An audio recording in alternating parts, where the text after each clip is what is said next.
All right, welcome to today's episode of Tomorrow's Leader, where we dive deep on all things leader related to leading yourself and leading others. I'm John Laurito, your host. So a couple weeks ago, the Bucs were playing the Panthers for the last game of the regular season, and Tampa Bay ended up winning. I think it was 47-17, something like that, over the Panthers. Pretty much a big blowout. But what was interesting in that game, and I'm a huge Tom Brady fan, is that there was a moment in that game, and I didn't see at the time what had happened. I just saw Tom Brady, the coaches wanted to pull him out. It totally makes sense. I mean, here's the guy, this game at this point was over, and their star player, they don't want to risk injury. So natural that you'd assume that he'd be coming out of the game. At one point, he very forcefully said to the coaches, "No, I'm going in." He literally put his helmet on and he went in. It was this moment of confrontation that was kind of funny because you realize who really runs that program, that team. But the backstory behind it, which was kind of interesting, is there was a really specific reason why he was not willing to get out of the game, because he literally went in for one more play and then came out. He just wanted to get in there for one play. Now, what came out as the backstory afterwards is Rob Gronkowski, as tight end, there were two hurdles he needed to achieve in that game for two separate bonuses. One is he got as many players do, they get bonuses for certain accomplishments in pretty much any sport. But Rob Gronkowski had two hurdles he needed to overcome. One was a $500,000 bonus if he reached 750 receiving yards. The other one was another $500,000 bonus if he got up to 55 catches. Now, going into that last game of the regular season, he actually had both of those in sight. He needed like 85 yards for the yardage. He needed 7 catches for the second bonus. And right at that moment where they were going to take Brady out, the reason Brady went in, because Gronk had actually exceeded his yardage. He got that $500,000 bonus, but he was one catch short. He just needed one more catch in order to get that other $500,000 bonus. That was solely the reason that Brady went back in. Sure enough, got the ball, threw it right to Gronk. Gronk caught it, and that one catch got him $500,000, or got him over the bonus for $500,000. So what's interesting is that brings up a great leadership question. Like, what happens when a leader does that? You know, what is the good and the bad? And I'll just share with you my opinion on that.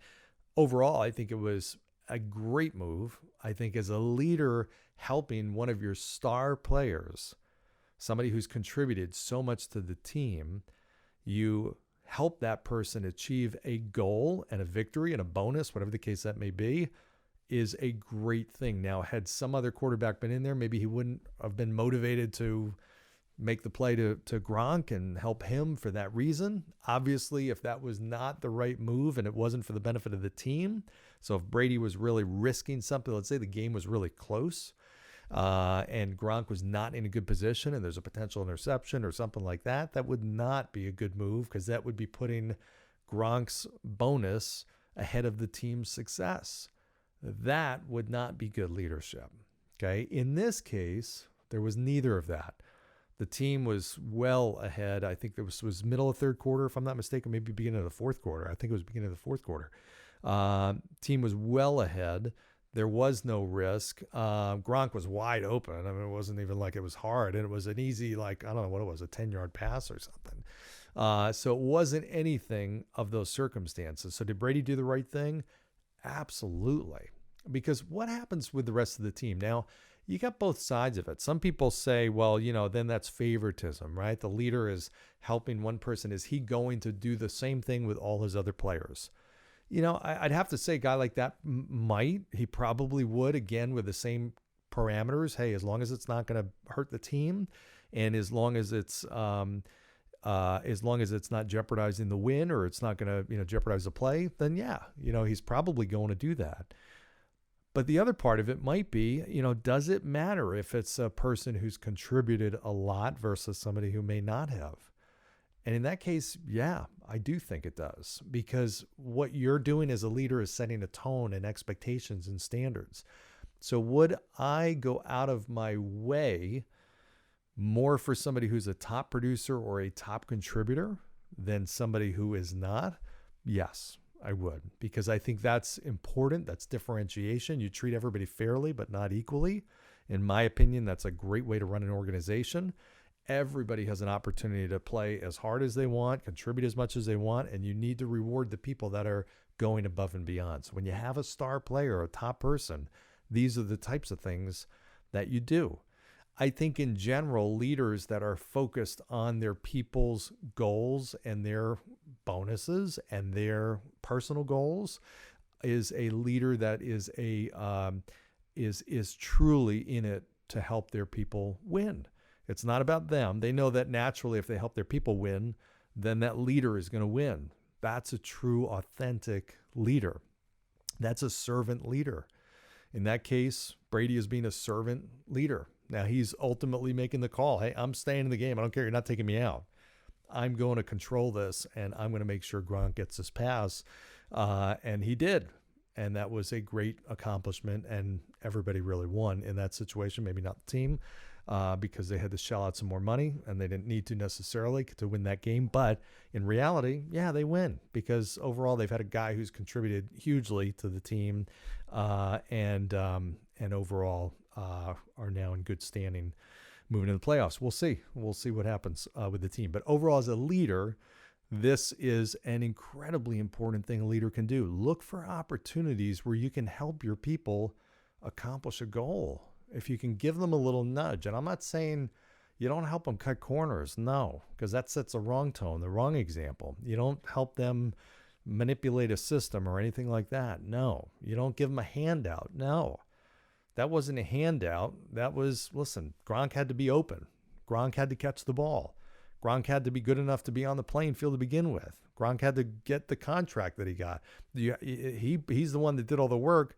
Brady did what, now helped him finalize that, last play that he needed to. He just threw him the ball, but Gronk did everything else. So make sure you're putting your people in a place where they know what they need to do to win and contribute and get to that point, and then help them get that bonus, help them achieve their personal goals.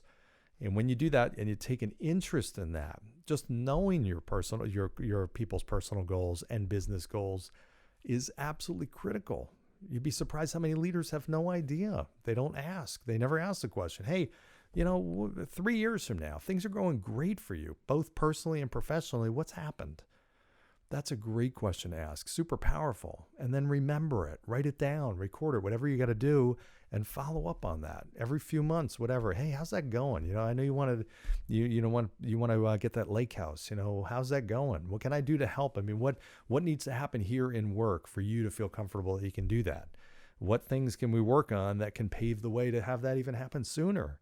I mean, think about if your leader said that to you and genuinely took an interest in helping you achieve that goal. Wow, you're going to just work that much harder, right? That's what true leadership is. That's servant leadership. And that's a powerful leader. That's a leader that has influence, tremendous influence. So in any event, I thought that was a great opportunity to share that concept. Again, I loved it. I love the fact that I didn't really know what was going on until after, and I heard the backstory. Those are always fun. So in any event, I hope this was helpful. Do something with it. As always, this is interesting until you do something with it, then it's impactful. So make this impactful, take this lesson, implement it, do something with it, and let me know how it goes. As always, share, subscribe, like, go down below, give 5-star review, and we will see you next time. Thanks. Bye.